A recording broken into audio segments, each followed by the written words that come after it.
రైతు సోదరులకు స్వాగతం. భారత వాతావరణ శాఖ కీలక అప్డేట్ ప్రకటించింది. తమిళనాడు మీదుగా విస్తరించిన ఉపరితల ఆవర్తనంతో పాటు చక్రవాతం ఏర్పడింది.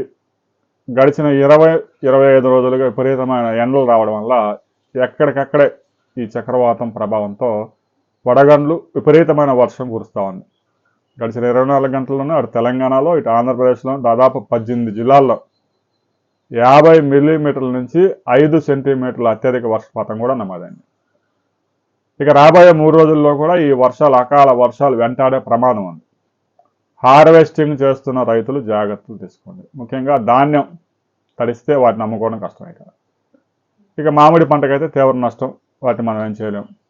అరటి పంట పెను గాలులకి తీవ్రంగా నష్టపోతూ ఉంది. ఇక మక్కలు తెలంగాణలో ముఖ్యంగా మొక్కజొన్న, ఆంధ్రప్రదేశ్లో ఇంకా కొంచెం టైం ఉంది కాబట్టి ఇబ్బంది లేదు. ఇంకా 15 రోజుల వరకు హార్వెస్టింగ్స్ లేవు కాబట్టి.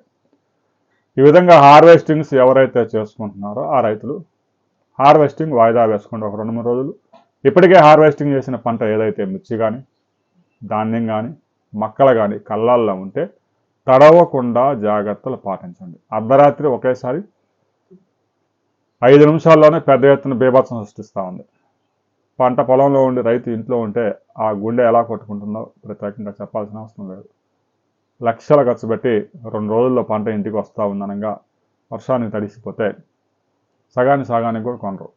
మళ్ళీ అవి కొట్టుకుపోయి అంతలో ఏరుకొని అమ్ముకోవాలంటే చాలా కష్టం. రైతు సోదరులు హార్వెస్ట్ చేయకపోతే మాత్రం ఒక 3 రోజులు వాయిదా వేసుకోండి.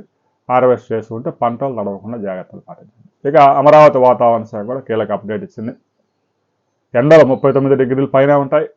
సాయంత్రానికి వడగళ్ళు వర్షాలు. తెలంగాణ అయితే వడగళ్ళు, ఆంధ్రప్రదేశ్లో అయితే ఈదురు గాలులతో కూడిన వర్షాలు మరో 3 రోజులు పడే అవకాశం ఉంది.